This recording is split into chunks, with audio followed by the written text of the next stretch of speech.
Hi, Bill. Hello, Mark. Good morning to you. Still morning. Still morning. And this is our second podcast today. It is, and we had a fascinating earlier podcast talking about all things AI, as everybody is. Oh, that's right. And the Alex, who we interviewed this morning, has a huge background in Telstra and Microsoft and Salesforce. And I don't think I've ever heard anyone talk so deeply about AI. And most of the words he used went over my head. All right. He was very good. Very good. That's right. Anyway, Bill, who's today's guest? Today we're talking to Alison Jarman, who is the Mayor of Devonport. So welcome, Alison. Thanks, Bill, and thank you, Mark. Right. So, Alison, we always start with, where did you go to primary school? I grew up in Devonport, so I went to Devonport Central here in Devonport. Oh, very good. And high school? I went to high school here at Reese High in Devonport. Well, I guess that prompts the question, have you ever left Devonport? I certainly have. So I did college here as well in Devonport, and then I moved to Hobart and worked for the Mercury newspaper for a while. So what did you do at college? What was your aim at college? I wanted to be a journalist. Oh, you never ended up being one, but I wanted to be a journalist at the time. It's amazing how things just evolve. Well, that's a bit of deja vu because when we interviewed Karen Foster, the Mayor of Moyne Shire, that's how she started. Yeah. Well, there you go. That was quite interesting. So what made you... So you moved into newspaper land, but how long were you there for? So I did a bit of a banking career in between all that, prior to moving to Hobart. And when I moved to Hobart, I didn't go there to be a journalist. I went there to do circulation at the Mercury. Oh. There was a lot of things evolving with papers at the time, and this is back in the 80s. Yep. And they were trying to develop a Sunday paper up here on the northwest coast in Tasmania. So I kind of helped with the circulation of that, and then they employed me to be their circulation manager. So I went on down to Hobart for a while, worked at the Mercury there, and it was amazing. Learned a lot. Good. Is the paper still going? Yeah. Yes, it is, the Mercury, my word. Fantastic. What about in Devonport? Have you got a local paper there? We do the Advocate, so that covers the northwest coast. Right, because we also, one of our past podcasts, we interviewed the editor of the Geelong Advertiser, and of course that's one of the oldest newspapers going around, I think. It is. I reckon. Yeah. It is. And funny enough, people still read newspapers. I'm called a Luddite because I go up every morning on my 5 o'clock walk and buy the newspaper, have a cup of coffee, bring it home so my wife can read it, right? And do the crosswords. Yeah. Look, I read the paper because I feel that it's part of my job. Yeah. And, things are evolving. I read it online. I don't get up at 5 o'clock and pick up the paper. Neither do I. I live on a farm, so I can't do that. I certainly read it all online. That's right. So what was your first real paid job when you finished school? I worked at the ANZ when I left college, and I did international there. It was quite fascinating, actually. Yeah, we have past people we've interviewed when we asked them about their first job. Some say, "Well, Mum and Dad said to me, you want a secure job, you go and work in the bank." Right. Oh, there you go. Yeah, so we've had plenty of those in the past. Yeah. They provided good grounding. I think that was the reason. I had no doubt my father was involved in me getting the job. I know that he was a good ANZ customer. Yes. So I couldn't tell you how it wouldn't have been something that I said I must go and work in a bank. Yep. But somehow I ended up in the bank. And that was probably in the days when banks had branch managers and there were relationships. But exactly. Oh, there definitely was a completely different ballgame then. It is, isn't it? Today it's all online, so that relationship's very hard. The biggest issue that I have a problem with is the way that they're taking the ATMs out of suburbs, particularly here in Geelong, and that creates all sorts of issues. But then again, we live in a different age. We live in the online age, yes. Yeah, we're having trouble down here with them taking Bendigo Bank at the moment is taking small branches out of small areas that it really is crucial to these smaller areas like the West Coast that rely on having a bank. Yeah. And it's become absolute madness because of it. Yeah, because How can businesses thrive if they haven't got a bank to go you to? can't, and it's just been announced they're closing 5 banks in our region too, which is anyway, that's another story for another day. Yes, exactly. All right, so how did you first get involved in council? Well, I did move away. My husband at the time, when I was in Hobart, joined the Air Force. So we did the Wagga stint and then we did the Adelaide stint. Oh, wow. Okay. So I was a RAFI wife there for a while and had my beautiful boy, Marcus, and he now lives in Melbourne. Yep. And, so we did that stint there for quite a while and I lived in Adelaide for about 10 years. Did you work while you were in Adelaide? Yes, I did. I did a little bit of journalism, would you believe? I got into a paper.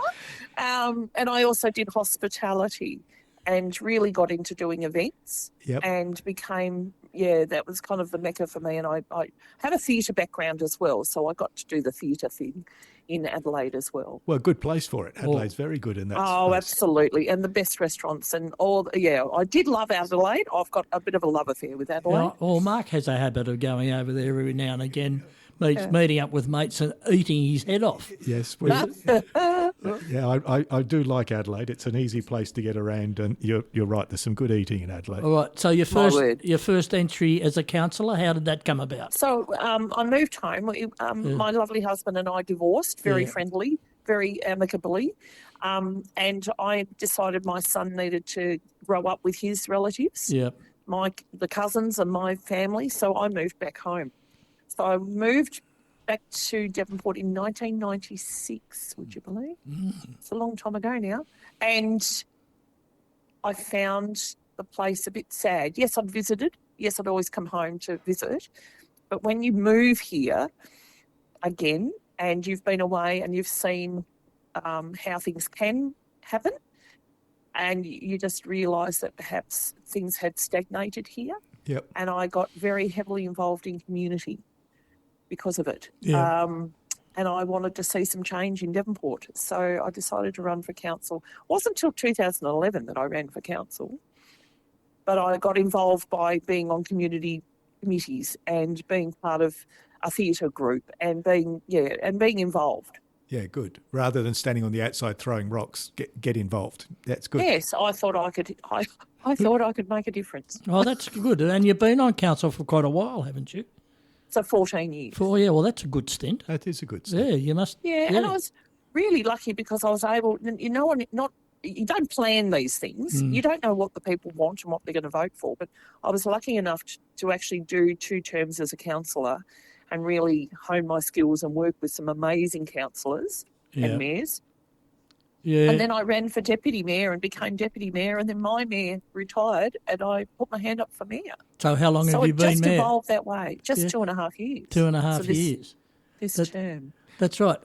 Now, Devonport is interesting because I was talking before that I've been to Devonport twice. I got off a thing called the ferry, right? Had the car and drove straight past it. Which is what we wanted to change. That's right. Now, I was doing some research last night, and it says that there's a population of, I think, 26,140 or something. With the size of a suburb, to be frank. Yeah, but the important thing is, within a 35-kilometre, you've got a shopping population of 70,000. Correct. And we have a huge which means that you are obviously a fairly, very important shopping hub. And business hub. And service hub. And services hub. Yeah. We are the hub, absolutely. Yeah. So not only have we got one of the busiest working ports in Tassie because of the Spirits as well as Sea Road, we also are a thriving municipality because of what we did with Living City. I don't know if you looked that up. And when did you last come to into Devonport? You're going to call me ago to remember. There you go. So 20 years over ago. 10 years. Could have been that long ago I went there, yeah. Yeah. So 20 years ago, business people and council got together and said they wanted to see change. And I was part of that, being on the outside of council at the time, but I was here helping to run the cinema. And we got involved in that entity. And I can remember us standing down at the river saying, we want to get back to the riverfront. We want to make the most of this beautiful spot. The Mersey What River. can we do? Correct. The Mersey River, Yes. correct. And we kind of set up the back, kind of mocking the whole process, because they said, "Oh, we're going to devise this thing called the Riverside Plaza. It's going to be amazing." And the two of us, who were the youngest probably in the whole crowd at the time, stood there and went, "Oh, that's not unique, and that's not going to be a game changer for us." And they said, "Well, what do you want?" And we said, if you're going to do it big, and you do something and make it unique, and you do something that the market doesn't have." And then 10 years later, I was involved on council that created Living City, and Living City is going back to the waterfront, and we created a 4-storey building called the Pineapple Centre, and we have a function centre that the whole Northwest Coast didn't have. Wow. Now we compete with Melbourne and Hobart and Launceston for events. Well, that's interesting. And has that been successful? Well, then the Novotel built on the waterfront for us, which we enabled. We helped them access some land there, and we've got an award-winning park in front of that. And we've just run top tourism town for the 3rd year in a row. Wow. Well, and we won the national award last year. So I think things are going all Things right. are going all right. They are, and as you are probably aware, we're about to have a convention centre. I've been through it. That's I right. went for a tour just the other day. Well, my daughter's one of the project managers there, and they're now doing the fit out inside, Yes. and it'll make a huge difference to this town. Absolutely, and it's been a game changer for us. Well, that's so good. and ours has got an Indigenous name too. That's why it's called Pineapple, which is an Indigenous term for where the ocean meets the river. Ah, cool. Because it's interesting, isn't it, Alison, that so many towns that are built on the water had their back to the water. Yes. We had an old Coles and a car park on the waterfront where the Novotel now sits. Mm-hmm. Yep. And if you look up our website, our Devonport City Council website, you'll see the photos of how the Novotel and the Pineapple just sit beautifully on this waterfront. Every 2 years we now have the Tasmanian Symphony Orchestra play in that park. Good. Well, and you can stand on the balcony and watch all that. So is the town growing, Alison? Yes, Are you getting people moving there? Yes, we've just been announced first time ever in the top 50 of growth in the country. Okay. We're number 46. We've never been in that list before. And are they refugees from Melbourne, or where are you getting people from? No, we do have a nice lot of migrants that are moving here, which is fantastic. Yep. Most of them are skilled workers. I'm not having a go at the refugees at all, but generally it's skilled workers. We get a lot of doctors here, which is great. So that's certainly helped. But we've just said yes. Within 3 weeks, 3 months ago, we said yes to 3 different developments, all housing being built here within 3 weeks. And I think it adds up to 240 accommodation housing. Wow. Well, whether it'll be townhouses, apartments, or social housing. That makes a huge difference. But you're also a health hub, aren't you, for that part of Tassie with your hospital system? Yes. We've got plenty of doctors here. We've got the new urgent care clinic. We've also got a hospital just outside in Latrobe, which is literally, we're all literally size of suburbs, these towns that surround us. So Latrobe's just 15 minutes away from Devonport, and we've got the Mersey Community Hospital there. We've got a Northwest General Hospital in Burnie, which is 30 minutes away, and we have a major airport and a major port. All right, Alison, I'm a visitor. I've just got off the boat and I want to stay around Devonport for a couple of days. What do I do? Well, you can stay at the Cove, which is the most incredible national award-winning accommodation up on the headland above Devonport, which looks out over the sea and over the coastline. I think on a clear day you can see through to Stanley from the Cove. Yep. They've just they're about to open up a new restaurant up there and a function centre, and they've put more accommodation up there, and it's second to none. You have weddings up there, you have events up there, and it's just beautiful. Of course, you can stay at the Novotel, which looks straight down the river, and you can see everything from the balconies there. We have beautiful restaurants. We have the best of the best here with wineries, distilleries. We've got Market Square Pavilion just next to our Paradapple Centre, and it's a pavilion that you can have events in, but you can also have those 3 restaurants there, including a distillery and a beer place. The list goes on and on. We've got the Don River Railway that's just been given a huge grant from federal government through the last election, where they're going to get out onto the main line, which will be incredible if they could go up the coast, and we could end up having perhaps a restaurant car on that Don River Railway, which would be incredible. Yeah, very popular railway travel. That's absolutely. We if you look through our podcast, we also interviewed the Q train that runs on the Bellarine Peninsula, which is a restaurant train. Yes, and exactly. Very successful. They bought a whole train in Queensland and brought it down to the Bellarine, and it's going really well. Now, I just want to change tack for a minute. And you are a regional town, and I do a lot of work with rural industry in Victoria. The youth of the town, and have you got that perennial problem where there's the brain drain and the youth? Yeah, we lose the talent. Yeah, so absolutely. What programs have you got in place to try and arrest that issue? Well, 20 odd years ago when I first moved back, the only unis we had were in Hobart and Launceston. Yeah. We now have one in Burnie, so there is a Burnie campus. That's helped. Yeah. We're just about to be working with TAFE to grow them and find them some new spots. We've got an indie school here as well that are just building a brand new building right next door to where the Paradapple Centre is. Yeah. We need you and Mark to get down here, Bill, yes, so you can right. see what changes we've made. So we're always trying to find things for our youth. We're trying to stop that brain drain, as you call it, because we are very aware of it. We're never going to mitigate the example of, if you want to go to Monash, if you want to become a doctor, you've got to go further afield. That's right. And we're not going to lose that. But we do have a lot of hospitality here. We do have a lot of agriculture here. And the industries are growing all the time. And we also are working towards, obviously, we're meant to be the battery of the nation, and we're working towards the new energy that's coming. And we've got Marinus Link.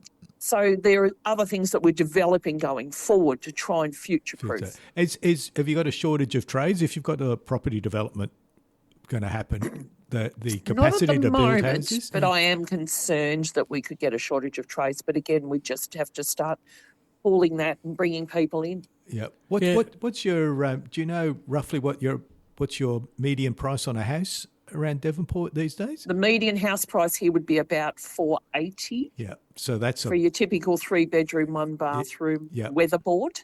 Yep. We have a lot of weatherboard homes here, but brick would be a bit more expensive. But that's a good selling point, though. Yeah.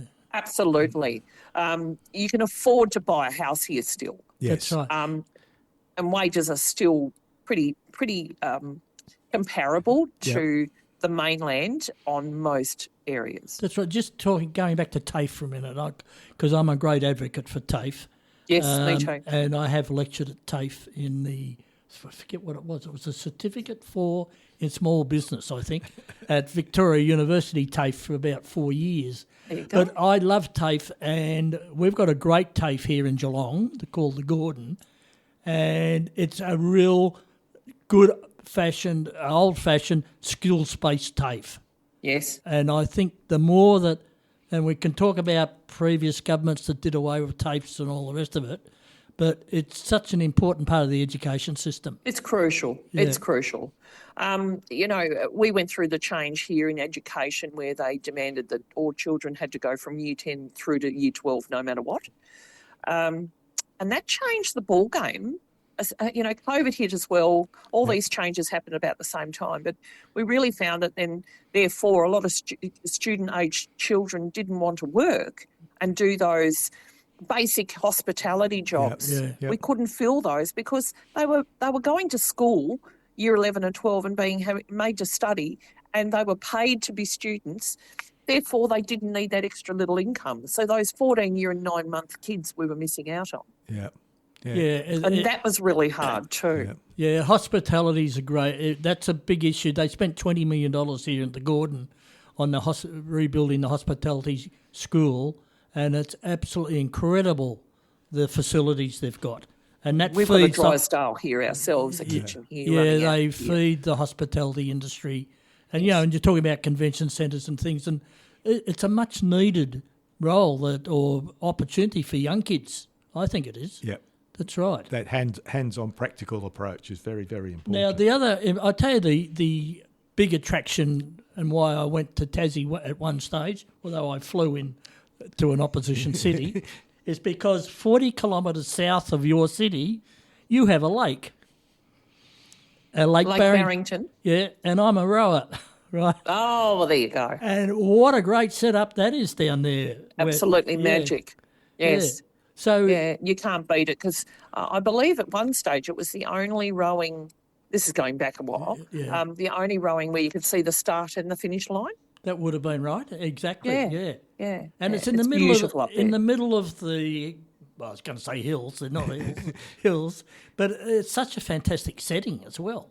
Oh, it's absolutely beautiful up there. And Mount Rowland's a magic mountain, let alone the fact that people come here to go to Cradle Mountain. Yeah. You can't see Cradle Mountain until you get to her. Yeah. But Mount Rowland you can see from so many different aspects along the coast of Tasmania. And she is beautiful. And the sun, the way she changes colour, to me, she's our Uluru. She's just incredible. And then to have Lake Barrington up there as well, look, it's second to none. So how important's the ferry, the Geelong connection? The spirits are crucial to us. Remember, we are an island, no matter what. Yep. We've only got airport and ferry travel for people to get in and off the island. So they are very important to us, and no matter what, they are coming. The first one obviously has left Leith in Scotland, and she's on her way. I think she's stopped at Gibraltar. We were laughing. I don't know how I fell across it, but I was following it, and I thought, wow, it's on its way. I saw a photo of it last night off Gibraltar. Yep. But it's. But she's not coming to Devonport to stay yet. No, so she has to go through to Hobart to be custom fitted for all the Australian contingent that's going on the ship. Oh, yes. Okay. And then the staff need to be trained on her. It's a completely different ballgame for them to pilot her. Yeah. We're not ready. The port is not ready. No, it should be, but it's not. Have not. you got an expected date when that would happen?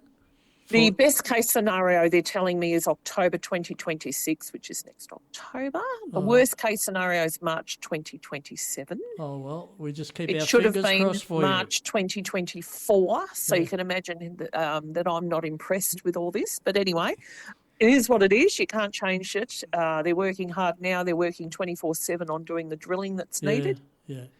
So there'll be two ferries? They are coming. There's two new ferries, isn't it? Yeah. There's two. Yep. So 1 and 2 are still operating here. 3 disappeared because that used to be the one that went from Sydney to Devonport. Yep.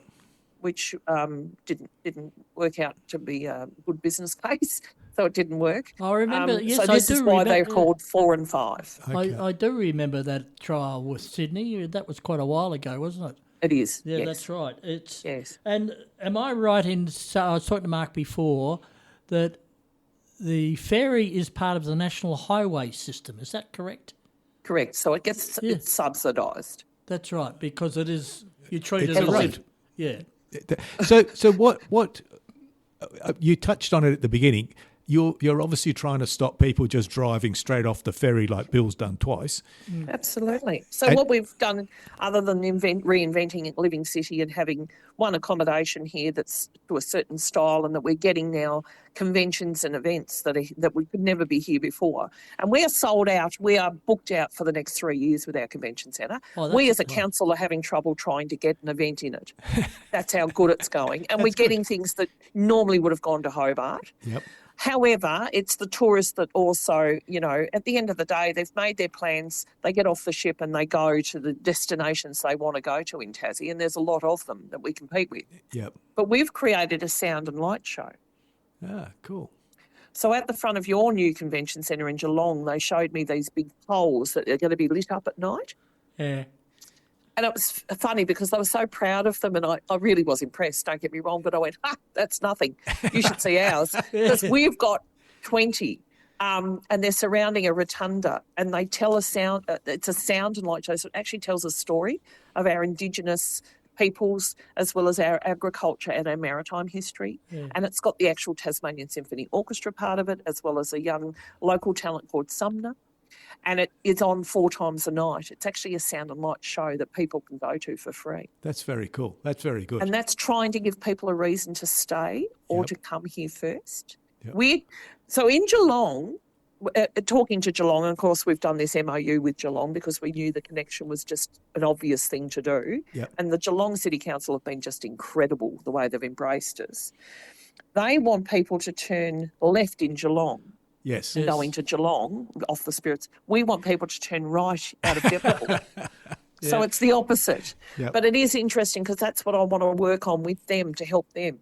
For example, we've got a jazz festival that we do really well in winter. And I know they do the Taste, for example. Yep.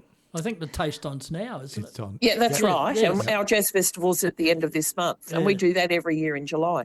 So what we want to do is we're talking about them. Perhaps they do jazz as well. We do jazz, and we do jazz on the ship, Yeah, very and we cool. become a mecca for people. Yep. There's some great ideas there. Now, just Yes. getting back to employment again, Yes. what are the main industries? I know you're a big retail hub for the region, but what are the main traditional industries you've got? For this area Yes. is hospitality because Yeah. of tourism. Yeah. Tourism's our main feature industry, really. And then you'd probably be looking at agriculture and then health. Right. Have you We have a got- lot of public servants. Yeah. Yeah. As every Yes. council in every area does. Yeah. Right. Yes. That's right. Now, you're a large agricultural area, and you've got up the northwest. Of course, you're well known for cattle and prime beef and all the rest of it. The And cropping. crop, yeah. So, and I remember mutton birds. Do people still hunt mutton birds?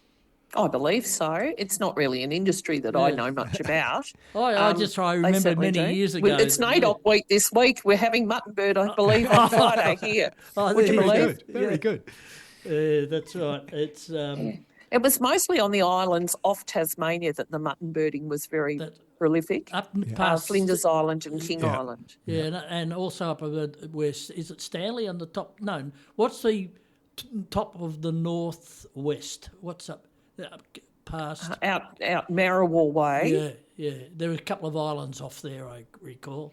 Absolutely. Yeah. Yes. Robbins Island. Yeah, that's it. Yeah, that's right. Yes. Yeah, no, yes. That's So the good. islands, definitely, there was a lot of mutton birding. So And Alison, still is. So Alison, for people to find out more about Devonport, what's the best place for them to go? What's the best website to start? Obviously, digging? they can go to the council website, but we've also got a new travel guide. It's literally a little AI that says hello to you, and it's our lighthouse, Yes. and Mersey the lighthouse, and it can say hello to you. So we've actually got an app that people can download. We've got obviously our northwest tourism. We've got the Tasmanian tourism sites. We are heavily tourism, so it's quite easy to just type in Devonport, and you will get a lot of links that come up to tell you all about us. Fantastic. I don't mind you. Anyone can ring me. I will talk about Devonport till the cows come Oh, home. your because I love passion it comes through very strongly. That's So I hope the link between Geelong and Devonport grows because that here. We're working on that, absolutely. that ferry links. Your prior mayor, Trent Sullivan, at the time was so embracing of us. It was just incredible. And then I've had the privilege of going over and signing the MOU with your new recycled Mayor Stretch. Yeah, we from did. Telge, and he was just amazing to meet. We did a podcast with Stretch just recently. Yes. And No, I listened to it. And we're doing one with his brother, Eddie, who's also There you on go. the council. I haven't had the privilege of meeting Eddie yet. I've met a couple of the councillors. I was in Canberra just the other day with Councillor Trent Sullivan and Councillor Ron. Yep. So it was nice to meet them. And I've obviously have a connection with the staff there as well. Yeah. And we are working on what we can do together. And there are so many connections. So we're aiming to get them over here in September. Well, Eddie's doing a lot of work in Tassie now within the mining industry.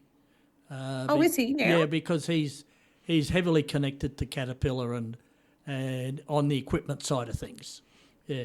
Anyway, Alison, Great to talk to you. Fantastic. Thank And you. we'll promote you as much as we can.